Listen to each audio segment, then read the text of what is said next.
You're listening to Photo Shelter's Vision Slightly Blurred. I'm Sarah Jacobs. And I'm Alan Murabayashi. So, Alan, what are we talking about today? Talking about stock photography. My favorite. Yeah. It was kind of a big deal in the 80s and 90s. I think if we really looked at stock photography back then compared to now, we might think it was all cheesy. But I feel like things got really cheesy around the late 90s. Yeah. When stock really got a bad name. I think some weird stock is still being created today. Still. And I would argue also that stock is still a big deal because so many memes are created from stock photos.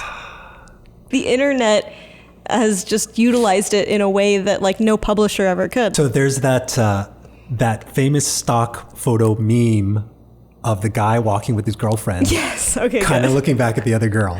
Yes, it is famous. Now I'm glad you brought this up. But I want to say that it might be one of the most famous memes out there.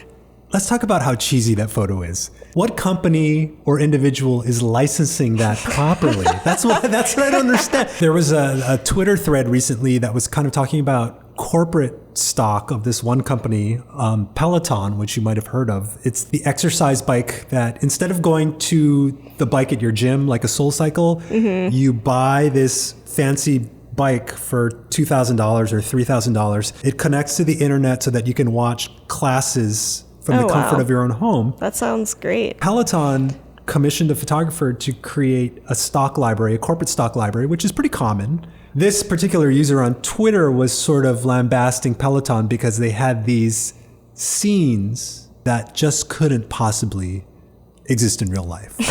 So, what looks like a $10 million corner apartment in Manhattan, just covered in glass, and then a platform on which your Peloton bike sits, throughout the entire day, as if you have nothing else to put in your apartment. But I would argue that advertising photography, has always, right? They want to show it in a fancy apartment that's overlooking Central Park or whatever. That's arguably the thing. I've always said that, stock photography isn't real life. It's sort of a hyper real world where everyone looks slightly better than in real life. You don't want your stock subjects to be too good looking. No, they're not high-end fashion models. No, but they're definitely good looking people. Yeah. They're definitely usually in good shape. Even the grandmas and grandpas are pretty good looking people.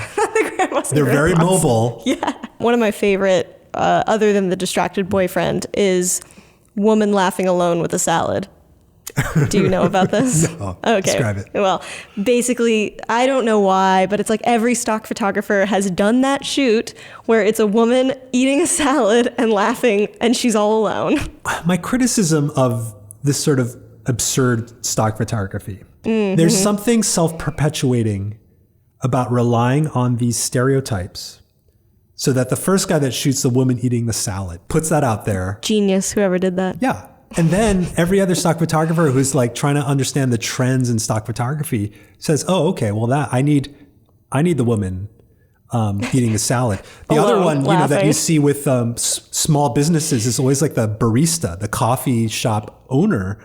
And you're like, how many freaking coffee shop owners are there? That's not representative of small businesses in the United States. There's just not that many. I would argue there's a few stock sites that are doing it well today, and that would be Stocksy.